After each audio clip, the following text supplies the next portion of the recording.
शेतकरी माय बहिण्यांचं मंगळसूत्र तोडलं जातं, त्यांना मारहाण केली जाते, त्यांची जमीन हिसकावण्याचा प्रयत्न केला जातो. दोस्तांनो, हे सहन करणार का?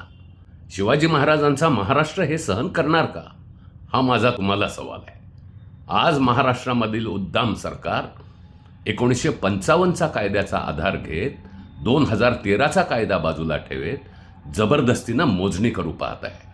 आणि ह्या मोजणीचं नाव आहे संयुक्त मोजणी.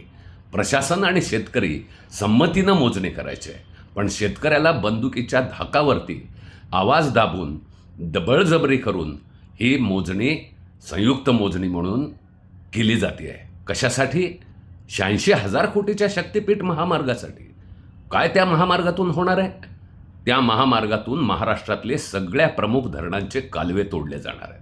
जायकवाडीचा कालवा तोडणार, सिद्धेश्वर प्रकल्पाचा कालवा तोडणार, पैनगंगा प्रकल्पाचा कालवा तोडणार, उजनी प्रकल्पाचे कालवे त्या ठिकाणी तोडले जाणार. महाराष्ट्रातल्या सर्व शेतकऱ्यांवरती आलेलं हे संकट आहे. फक्त जमीन बाधित असणारे शेतकरी संकटात नाहीत दोस्तांनो. 3 फेब्रुवारी रोजी या महाराष्ट्राचा भाजपचा मुख्यमंत्री व्हिडिओ कॉन्फरन्सिंग करतो आणि पोलिसांना, जिल्हाधिकाऱ्यांना आदेश देतो बंदुकीच्या धाकावरती शेतकऱ्यांची जमीन बळकावायचं आहे. याचा विरोध रस्त्यावरती येऊन करावाच लागेल. 23 तारखेला या महाराष्ट्रामध्ये विधिमंडळाचं सत्र होतं आहे. आपल्या आमदार खासदारांना जाब विचारण्यासाठी तयार राहा.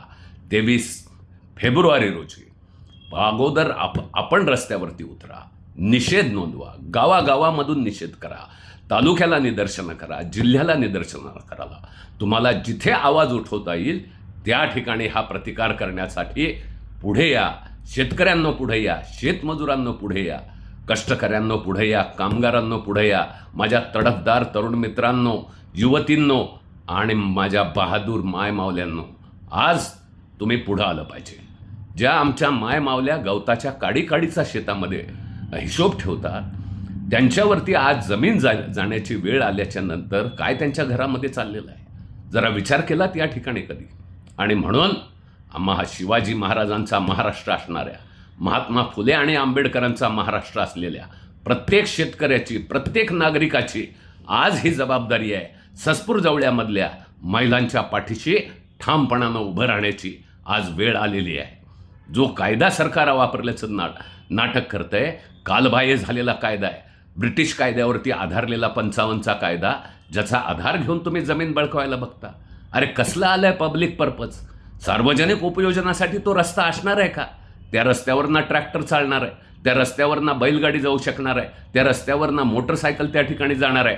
टोल भरल्याशिवाय तर तुम्ही पाऊल ठेवू देणार नाही. आणि त्याच्या जमिनी ज्या आहेत, आजूबाजूच्या जमिनी कॉर्पोरेट सेक्टरला देण्याकरता, कंत्राटदारांना 86,000 कोटीची कंत्राटं वाचण्याकरता हा चाललेला खेळ उधळून लावलाच पाहिजे. आणि त्या दृष्टीनं महाराष्ट्रातील किसान सभा आपल्याला आवाहन करते, सगळ्या शेतकऱ्यांनो जागे व्हा.